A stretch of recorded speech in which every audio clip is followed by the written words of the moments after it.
Mr. Daniel? The name felt like a shard of glass in my mouth. Maya hadn't meant to say it, but there it was, hanging in the sterile air of the Gilded Compass, a five-star restaurant where secrets usually stayed buried beneath layers of truffle oil and hushed conversations.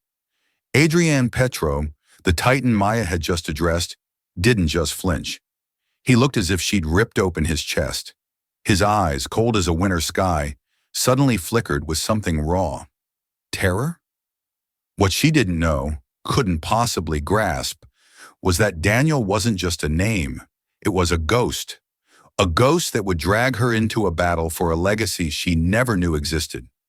Her kindness, her naive slip of the tongue, they have no idea what's coming.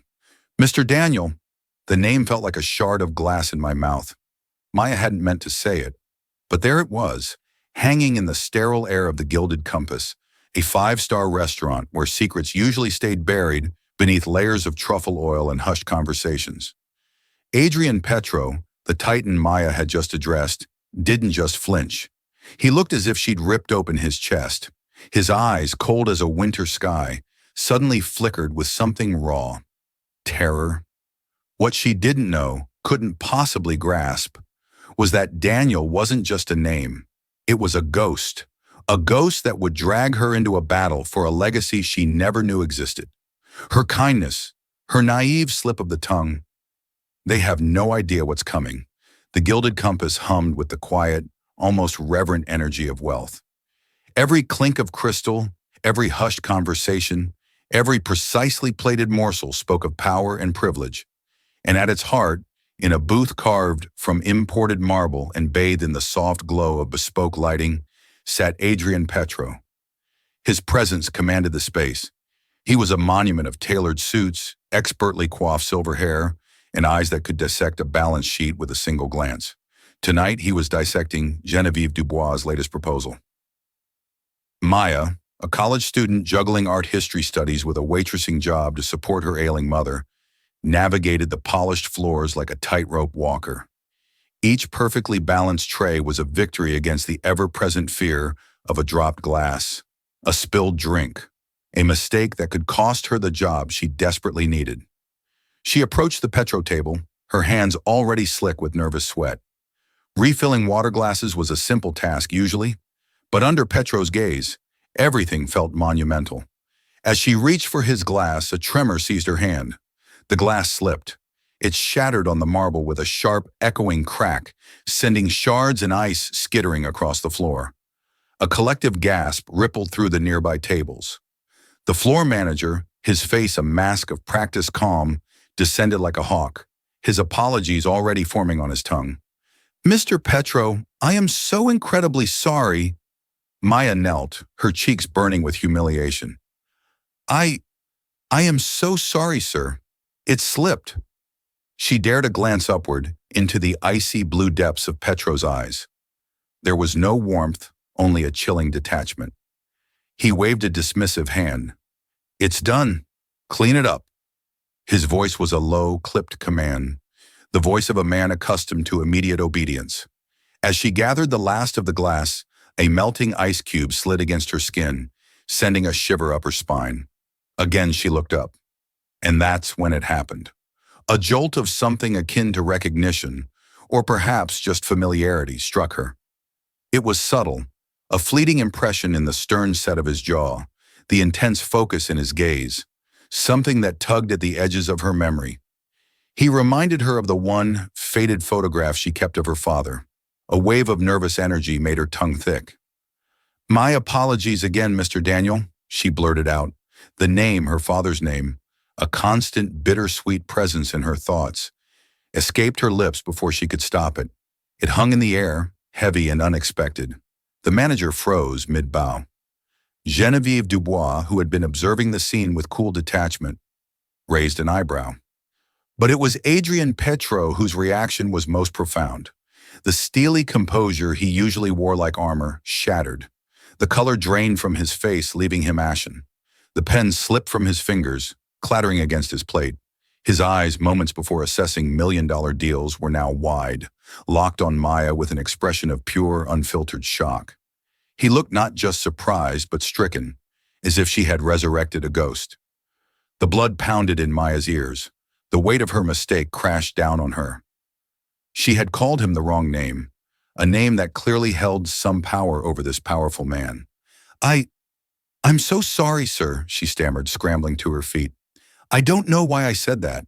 My father, his name was Daniel. I'm so sorry, Mr. Petro. But her apology didn't register. Adrian Petro was lost, adrift in a sea of resurfaced memories. The scent of solder and ozone from a cramped garage, the fervent gleam in another man's eyes, the crushing burden of a devastating choice. Get out, he rasped, his voice barely audible, directed not at Maya, but at the manager and his own executive. Sir? The manager stammered, bewildered. Now! The word ripped from his throat, a raw roar of thunder that made everyone within earshot jump. The manager scurried away, pulling a terrified Maya with him. Genevieve, her composure momentarily shaken, hesitated, her gaze darting between her boss's ashen face and the retreating form of the waitress.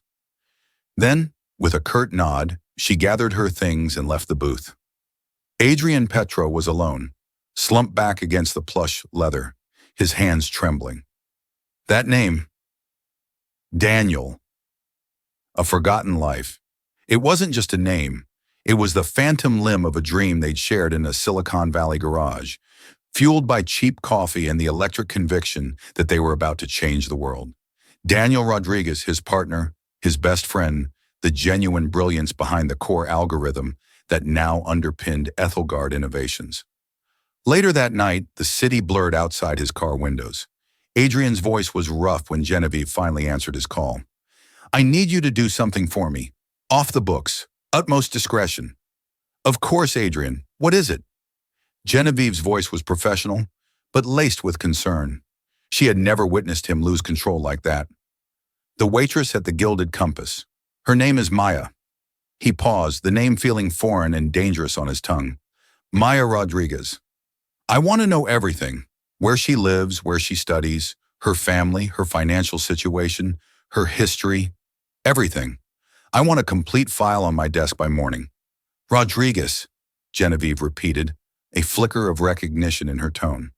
Don't ask questions, Genevieve. Just do it, he snapped, regretting the harshness immediately. Please, it's important. It will be done, she said softly, and the line went dead. Adrian leaned his head back against the cool leather, closing his eyes. The past wasn't buried. It had only been sleeping. He could feel it now, a cold hand reaching out from the grave and dragging him back into the darkness. The spirit did nothing to warm the ice that had formed in his chest. Meanwhile, across town, in a cramped but clean apartment, Maya Rodriguez was reliving her own nightmare. She recounted the evening's events to her mother, Maria, her voice shaking. And then I called him Daniel, Mama. I don't know what came over me. He looked like he was going to have a heart attack. I'm going to be fired. I know it. Maria paused her work of shelling peas, her face etched with the quiet weariness of a woman who had worked tirelessly her entire life. Mija, it was a mistake, a slip of the tongue. The way he looked at me, Maya shuddered. It was more than that. It was violent, like I'd struck him. Daniel Rodriguez was a ghost in their lives, a man of boundless warmth and ingenuity who had been taken from them 20 years ago. Maya was just 5 when he died, her memories fragmented snapshots, the scent of metal and rain from his workshop, the rough texture of his cheek against hers. Her mother often shared stories of his brilliance, of the groundbreaking data compression algorithm he was developing with his partner, poised on the brink of a breakthrough. Then came the accident. A single-car crash on a winding coastal road during a storm. The police report was simple. Lost control, no foul play. His partner, a young, ambitious man Maria couldn't quite recall, Adam or something like that, had delivered the news, devastated, she remembered. He'd paid for the funeral and then vanished, along with Daniel's research notes and prototypes, claiming it was necessary to preserve his legacy. They never saw a penny. I wish I knew more about him, Mama, Maya whispered, tracing the table's wood grain. About his work, about his partner. Maria sighed, a sound filled with old sorrow. It was a lifetime ago, Maya. Your father was a dreamer. His partner probably realized the dream was impossible without him. We had to move on. We had to survive. And now survival felt threatened again, all because of a single, inexplicable slip of the tongue. She had no idea that across the city, the man she had terrified was staring at an old digitized photograph on his monitor. Two young men grinning, arms around each other, standing before a garage with a hand-painted sign, DA Innovations, Daniel and Adrian. The file Genevieve had provided was comprehensive, and it felt like a blade twisting in Adrian's heart. He had stolen a future. Their future. The day after the incident, Maya braced herself for a pink slip. Days turned into weeks, and nothing happened. Then, a letter arrived at their apartment from the hospital. Her mother's overdue bill, nearly $10,000, had been paid in full by an anonymous donation. "Mama, look!" Maya cried, tears blurring her vision as she showed her mother the letter. Maria read it, her hand flying to her mouth. "Dios mío! A miracle!" A seed of suspicion sprouted in Maya's mind. Too convenient. It felt too much like a coincidence. A few weeks later, another letter arrived. This one from the dean's office. She had been selected as the recipient of the newly established Phoenix Legacy Scholarship for the Arts. A full ride, funded by a private philanthropist. This time, disbelief mingled with unease. It wasn't a miracle. It was an intervention. And she could only think of one person with the means and a possible motive to intervene so powerfully in her life. Adrian Petro, meanwhile, was watching from afar, his guilt manifesting as desperate attempts at restitution. "The scholarship has been accepted," Genevieve reported one afternoon in his office. "The mother's medical bills are cleared. I've also arranged for a top specialist to conveniently have an opening." Adrian stared out the window. "Is the girl okay?" "Her academic advisor says she's relieved but also confused," Genevieve replied carefully. "She knows this isn't random luck." "It's the best I can do," he said, his voice tight. "I can't approach her. What would I even say? Hello? I'm the man who built an empire on your father's stolen work while your family struggled to survive? Perhaps money isn't what she needs," Genevieve suggested softly.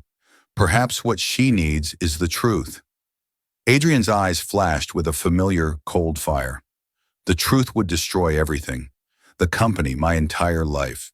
It am giving her a future that is more valuable than some painful, pointless truth. He was protecting himself, not her. He knew he needed to see her again, not as a powerful billionaire in a restaurant, but as something else. He learned she spent her afternoons studying at the City Art Museum. He dressed down, leaving his entourage behind, and walked into the museum. He found her easily sitting on a bench in the sculpture garden. He watched her, a knot of something unidentifiable tightening in his stomach. She looked so much like Daniel when he was deep in thought. Taking a breath, he approached. "Excuse me," he said, his voice quiet. Maya looked up, startled, her eyes widening in immediate recognition. "Mr. Petro," she said, her voice barely a whisper. She started to gather her books. "Please don't go," he said quickly, holding up a hand. "I wanted to apologize." "Apologize for what?" Maya asked. "For my behavior at the restaurant. It was inexcusable," he paused and admitted. "I was also told that a promising art history student at City College had recently received our Phoenix Legacy Scholarship. I believe that was you, Maya Rodriguez." Maya's spine stiffened. "So it was you." "My foundation makes many anonymous donations.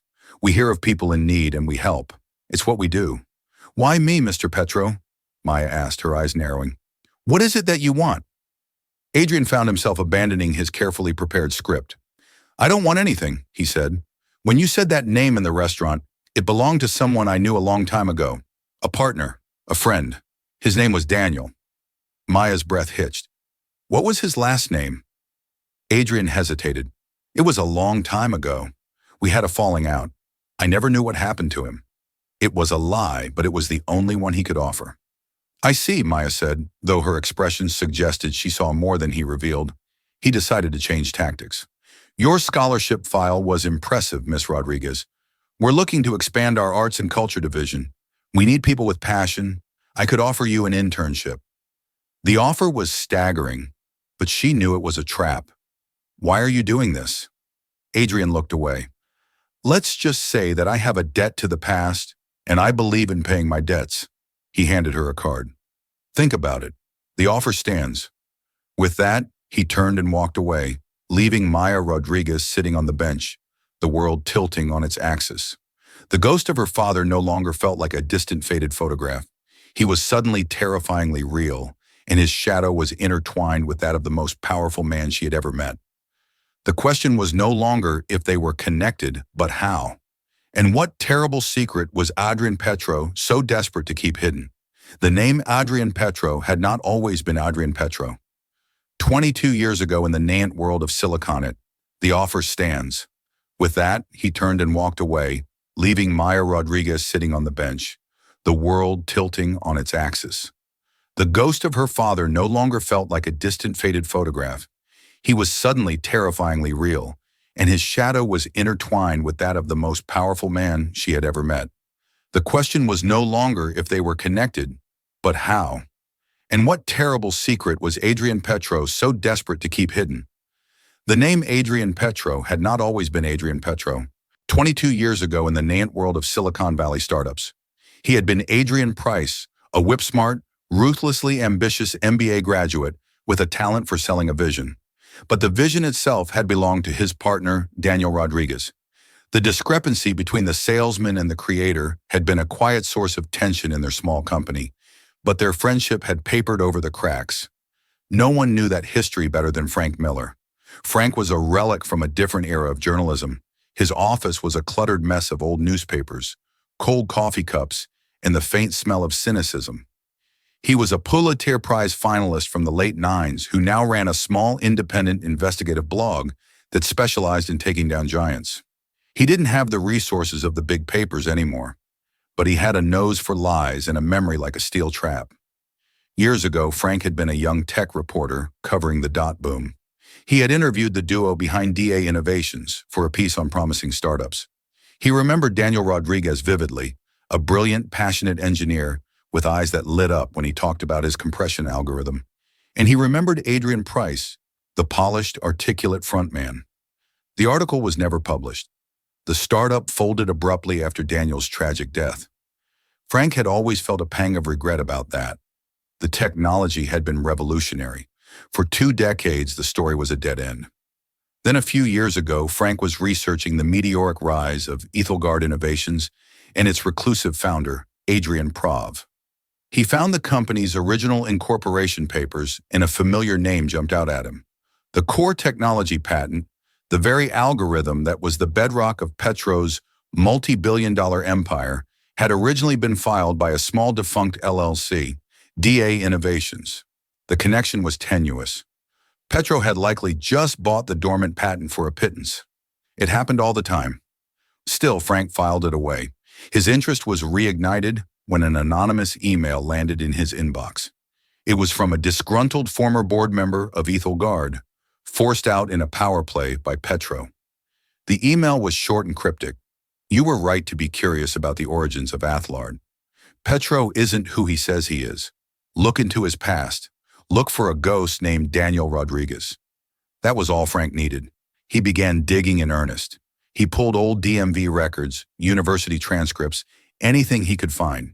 He discovered that Adrian Petro didn't exist prior to 20 years ago.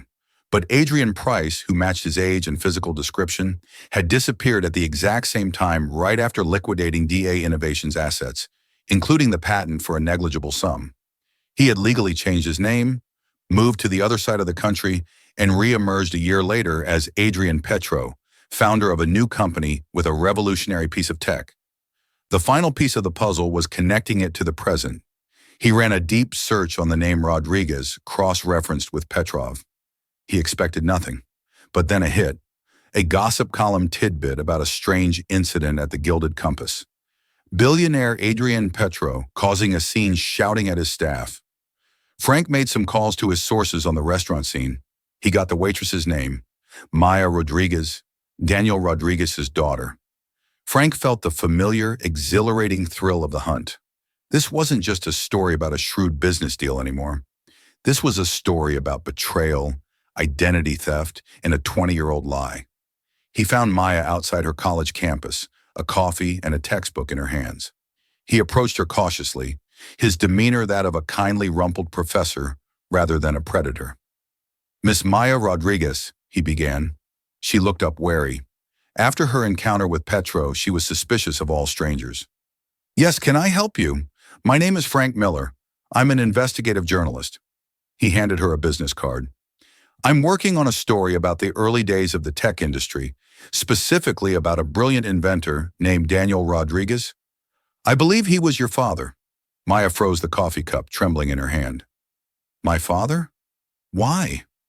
"I believe his work, his legacy may have been misrepresented," Frank said, choosing his words carefully. "I knew him briefly. I interviewed him once. He was working with a partner, a young man named Adrian Price." Mir's eyes widened. "Price, not Petrov, a different name." I don't know that name." "I'm not surprised." Frank said, his expression grim, because Adrian Price doesn't exist anymore. "He changed his name 20 years ago to Adrian Petro." The textbook slipped from Mir's grasp and hit the pavement with a heavy thud. The world tilted again, but this time the pieces weren't just shifting. They were clicking into place with horrifying clarity. The scholarship, the paid medical bills, the job offer, the look of sheer terror on Petro's face in the restaurant. It wasn't just because she had said a name from his past. She had said her father's name, the name of the man he had erased. "What are you saying?" she whispered, though she already knew the answer. "I'm saying," Frank said, his voice low and serious, "that Adrian Petro's entire empire is built on your father's invention. And I think he has been lying about it and about his own identity for a very long time. The question is, what else is he lying about?" Frank's last question hung in the air, sinister and heavy. Maya thought of the official story of her father's death. A simple car accident, no foul play, a story delivered to her grieving mother by the man who now called himself Adrian Petro. A cold, terrible dread, darker than any she had ever known, began to seep into her bones. The secret was no longer just about a stolen invention. It was now about a stolen life. The conversation with Frank Miller lit a fire in Mir. The grief she had carried her whole life, a soft, melancholic ache, was now forged into a sharp, cold anger. She wasn't just the daughter of a ghost anymore. She was his avenger. She declined Adrian's internship offer via a curt professional email, an act of defiance that felt both terrifying and empowering. She knew she couldn't rely solely on Frank Miller. This was her fight. She had to find her own proof, something undeniable that connected the man she knew as Petro to the father she barely remembered. Her mother, Maria, had kept a single box of Daniel's belongings in a dusty corner of a storage closet. It was mostly filled with sentimental items, old sweaters that had lost their scent, a handful of dog-eared paperbacks, a coffee mug with a chipped rim. But at the very bottom, beneath a stack of his college notebooks filled with complex equations Maya couldn't decipher, was a thin, leather-bound journal. She had never looked through it before. Her mother had said it was too painful. Now she opened it with trembling hands. Most of it was technical diagrams and formulas that meant nothing to her. But scattered between the code were personal entries written in her father's looping, energetic script. March 12th. Adrian is a marvel. He pitched the algorithm to Blackwood Capital today. He has a way of making them see the future. I just build it. He sells it. Perfect partnership. April the 6th. The pressure from Blackwood is immense. They want to move faster, cut corners. Adrian is handling it, but I can see the strain. He's more edgy, less talk about changing the world, more about quarterly projections. May 17th. Big fight with Adrian today. He wants to sign an amended contract with Blackwood that gives them a controlling interest and pushes me out of any governance role. He says it's the only way to get the final round of funding. It feels like he's selling my soul to them. He called me naive, said this is how the world works. Is he right? The last entry was dated 2 days before his death, June 5th. I can't shake this feeling. Something is wrong. Adrian is avoiding my calls. I found a clause in the new paperwork he wants me to sign. It effectively assigns sole ownership of the patent to him in the event of my incapacitation or departure from the company. He says it's a standard legal formality. It feels like a threat. I'm driving up the coast tomorrow to meet him at his rental to sort this out once and for all, face to face. Maya's blood ran cold, driving up the coast tomorrow to meet him. He had been driving to meet Adrian on the very day he died. The accident was no longer a random tragedy. It was now a terrifyingly convenient event for the man who stood to gain everything from it. She needed more. She remembered her mother mentioning that Adrian Price had handled everything after the funeral. He had come to their old house and collected all of her father's research, all his prototypes. He had claimed he was preserving Daniel's legacy. He had been erasing the evidence. Driven by a cold fury, Mia took a leave of absence from her studies and her job using the first of the Phoenix Legacy Scholarship Funds to hire a private data recovery specialist. She gave him the one piece of hardware she'd found in the box, an old brick-like external hard drive from the late 90s. Daniel had labeled it Project Sparrow Backup. While she waited, she met with Genevieve Dubois. She called Adrian's direct line, the number he had given her at the museum, and asked to speak with his executive assistant. Surprised, Genevieve agreed to meet her for coffee, likely assuming Maya was reconsidering the internship. They met in a neutral cafe, far from their respective worlds. "I appreciate you meeting me, Miss Dubois," Mia began, her voice steady. "Please call me Genevieve. I was sorry to hear you wouldn't be joining the foundation," the older woman said with polished warmth. "I can't work for him," Maya stated flatly. "But I have to ask you something. You've been with him for a long time. Do you know who he was before he was Adrian Petro?" Genevieve's professional smile faltered. She chose her words with extreme care. "Adrian values his privacy. His past is his own. His past is my father's past." Maya counted, her voice dropping. "My father, Daniel Rodriguez, his partner. The man whose work your entire company is based on." Genevieve visibly palled. The truth of Maier's words hit her with the force of a physical blow. She had suspected she had pieced together fragments, but she had never heard it stated so plainly, so boldly. She saw the pain and determination in May's eyes, and her carefully constructed loyalty to Adrian began to fracture. She thought of his constant torment, his sleepless nights, the way he flinched at loud noises. She had always attributed it to the pressures of his position. Now she saw it for what it was, the haunting of a guilty man. "What do you want, Maya?" Genevieve asked, her voice barely a whisper. "The truth," Maya said. "He was supposed to meet my father the day he died. I want to know what happened on that road." Genevieve looked away, her composure crumbling. "I can't. I don't know everything, but I know that whatever happened that day, it broke him. The man you see now was forged in that fire. He's never been free of it." She leaned forward, her eyes pleading. "Be careful. The truth you're looking for. It might be more terrible than you can imagine." The day the data specialist called, Maya was sitting in her apartment, her father's journal open in front of her. "Miss Rodriguez," the man said over the phone, "we got it. It took some doing, but we recovered most of the data from the drive. There are work files, correspondence, and one audio file. It's corrupted at the end, but the first few minutes are clear. It sounds like a recorded phone call. The file name is Blackwood Final Offer." Maya's heart hammered against her ribs. "Send it to me. Send it all to me now." Minutes later, a secure link appeared in her inbox. She downloaded the file, her hands shaking so badly she could barely click the mouse. She put on her headphones, closed her eyes, and pressed play. First, she heard the familiar crackling sound of a dial-up modem, a sound from another lifetime. Then a voice, young, arrogant, confident. It was Adrian Price. "Listen, the deal is the deal," Adrian's voice said. "He's not signing. He's getting sentimental. Thinks the work is more than just a product." Another voice, older Sarah, replied, "It must be someone from Blackwood Capital. We don't pay for sentiment, Price. We paid for a patent." "Is he going to be a problem?" There was a pause. Then Adrian's voice returned, lower, conspiratorial. "He's driving up to see me tomorrow. We're going to talk it out on the coast road. It's a nasty stretch of highway, especially if the weather turns.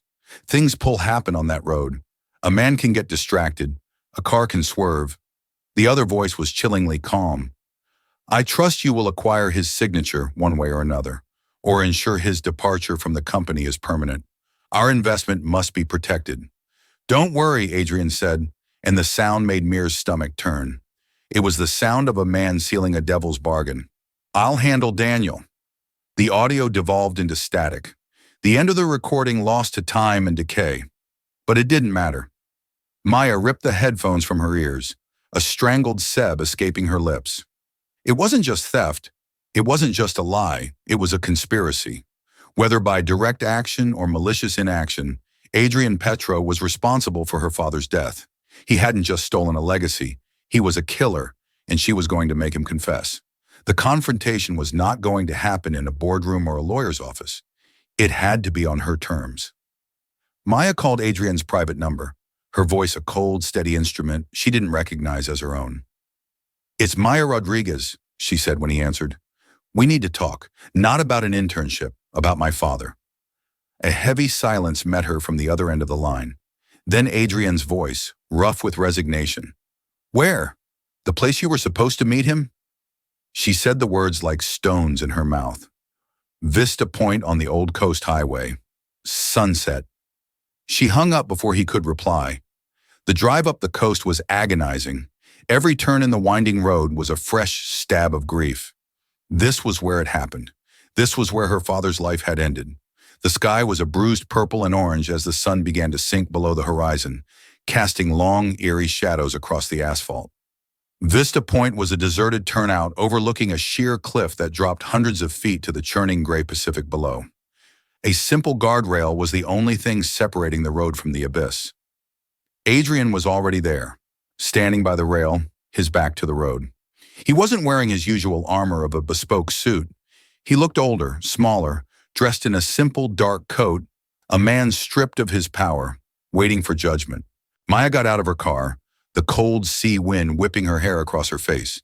She walked toward him, stopping a few feet away. For a long moment, neither of them spoke. The only sound, the crash of waves against the rocks below, and the cry of a lone seagull. "This is where you were supposed to meet him," Maya said, her voice devoid of emotion. It was a statement, not a question. Adrian didn't turn. He just stared out at the endless water. "Yes, he never made it," she continued, her voice, gaining a hard edge. "He had a car accident just a few miles from here." "Lost control," the police said. "Funny how that happens." Adrian flinched, a barely perceptible tremor that ran through his body. He finally turned to face her. The mask was gone. His face was a wreck of guilt and exhaustion, his eyes haunted. "Maya, I don't," she cut him off, taking a step closer. "Don't you dare say you're sorry. I found his journal, Adrian. Or should I call you Adrian Price? I read about your fight, about the contract, about how he was coming here to confront you." She saw the flicker of panic in his eyes. He hadn't known the journal existed. "And then," she said, her voice dropping to a near whisper, "I found this." She pulled out her phone and played the audio file. The sound of his own young, ruthless voice echoed in the sea between them. A nasty stretch of highway. "Things happen on that road. I'll handle Daniel." Adrian visibly crumbled. It was as if the sound of his own damnation had severed the last string holding him together. He staggered back against the guardrail, his face ashen, his breath coming in ragged gasps. "You killed him," Maya said, the accusation raw and brutal. "Whether you ran him off the road yourself or you just let it happen, you killed him." Tears streamed down Adrian's face, the first tears he had shed in 20 years. "No," he choked out, his voice breaking. "I swear to you, I never touched him. I wouldn't have. I couldn't have." "Then what happened?" she demanded, her own tears now starting to fall hot and angry. "Tell me the truth. For once in your miserable, stolen life. Tell the truth." He sank to his knees on the cold gravel, his head in his hands, the billionaire titan reduced to a broken, weeping man. "We were going to meet here," he began, his voice choked with sobs. "I was going to try and convince him to sign. The investors, Blackwood, they were threatening to sue us into oblivion, to ruin us both if we didn't give them full control of the patent. I was scared. I was young and stupid and ambitious. I thought I could make him see that it was the only way." He looked up at her, his eyes pleading. "That phone call I was posturing, trying to sound tough for the investor. I never meant. I never thought." He took a deep, shuddering breath. "I was waiting here. He was late. Then the storm rolled in. worse than anyone predicted. The rain was coming down in sheets. I got a call. It was the highway patrol. There had been an accident down the road. A car matching Daniel's had gone through the guardrail further down the pass where it was weaker. They said he couldn't have survived the fall. He squeezed his eyes shut, the memory as vivid as if it were yesterday. And my very first god-awful thought was not grief. It was relief. The problem was solved. The patent was mine. The investors were happy. I was free. The confession was uglier than anything Mayer could have imagined. He hadn't been a murderer in action, but he had been one in his heart. He had wished her father gone, and the universe had complied. I went to your mother, he continued, his voice thick with shame. I lied. I played the part of the grieving friend. I took his research, his notes, and I ran. I changed my name, buried Adrian Price, and used Daniel's genius to build my world, telling myself every single day that I was honoring his legacy. But I wasn't. I was desecrating his memory.